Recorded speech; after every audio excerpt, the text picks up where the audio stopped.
Hola, Charlie Fernández. En esta ocasión vamos a hablar un poquito de una herramienta indispensable para el instalador que es el multímetro. Es una herramienta eléctrica que nos permite tomar diferentes parámetros eléctricos y en esta ocasión este modelo me sirve para tomar un parámetro térmico, lo que es la temperatura. De manera rapidita vamos a mencionar lo que puede realizar este aparato y vamos a hacer algunos ejemplos.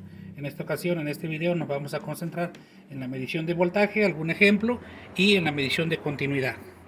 Acuérdense que los multímetros, dependiendo del modelo, pueden medir voltaje y voltaje directo y voltaje alterno. Acuérdense que cuando hablamos de car audio y hablamos de voltaje directo, nos referimos a 12 volts. Cuando hablamos de voltaje alterno o voltaje de una edificación, nos referimos a 126 volts. En algunos casos 220, 240. Vamos a hablar un poquito de la continuidad. La continuidad es la propiedad de un material de permitir el paso de la corriente eléctrica. Cuando hay continuidad en un circuito, el multímetro nos va a dar una indicación visual y una indicación sonora. Estos parámetros los dejamos para después, en el siguiente video, y vamos a realizar una toma de voltaje directo.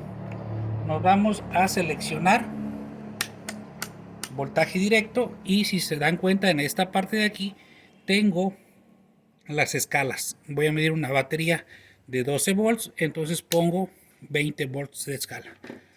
Lo vamos a posicionar, tiene una patita en la parte de atrás y vamos a colocar positivo con positivo y negativo con negativo y nos va a dar el voltaje de 12.45 volts. Nos está indicando que esta batería tiene un porcentaje de descarga. Acuérdense que en los cursos de car audio que damos tenemos una tablita donde nos indica los porcentajes de carga utilizando solamente un multímetro, en este caso en la función de medir voltaje. ¿Cómo lo aplicamos en el car audio normalmente? Muchos problemas se dan por la pérdida de voltaje. Medimos el voltaje con el carro encendido, normalmente son 14 volts, y nuestro voltaje no nos está llegando hasta la entrada del amplificador. A lo mejor nos están llegando 13, 12.5. Tenemos una caída de voltaje que tenemos que darle solución.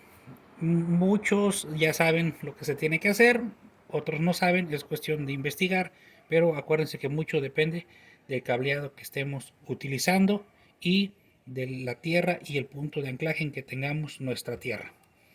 Vamos a hacer otra medición, en este caso de una pila de 9 volts y vamos a realizar la medición 9 volts. Si voy a medir escalas más grandes, selecciono mayor voltaje. En este caso estamos hablando de car audio, entonces nos vamos a referir a una escala de 20 volts. Nos vamos al siguiente punto, que es la medición de continuidad. Aquí en el multímetro tenemos lo que es la medición de voltaje alterno, pero no nos referimos a eso porque no nos interesa en el car audio, a menos que sea en la salida del amplificador. Vamos a medir la continuidad. ¿Cómo medimos la continuidad?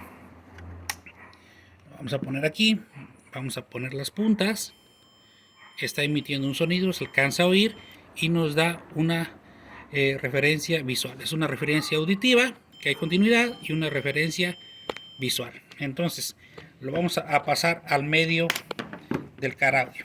Si tenemos un estéreo que está emitiendo una señal y un altavoz que no tiene la señal, probablemente podría ser el estéreo, probablemente podría ser el altavoz, pero también podría ser el cable. ¿Cómo localizo la falla?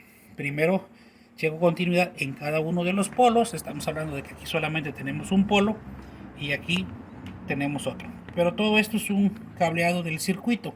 Entonces si yo coloco en una punta del cable mi terminal y en otra mi terminal y tengo corriente, entonces si hay continuidad y el flujo de la corriente no se impide. Si yo hago esto y no tengo la señal de continuidad, lo que va a pasar es que nuestro cable puede estar machucado en una parte del circuito y tengo que investigar dónde es y repararlo, o cambiar el cable, pero nos va a evitar muchos problemas y a un costo muy accesible. Un aparatito de estos nos cuesta aproximadamente aquí en el mercado mexicano 600 pesos, 500 pesos, pero nos va a ahorrar mucho trabajo, dinero y esfuerzo. Hay otros tipos, pero tienen el mismo principio de funcionamiento, que son de mayor calidad y un poco de mayor precio, pero eso es una herramienta indispensable en el taller. Próximo video, seguimos con las funciones. Eso es todo de mi parte. Un saludote, Charly Fernández. Cuídense mucho en esta contingencia.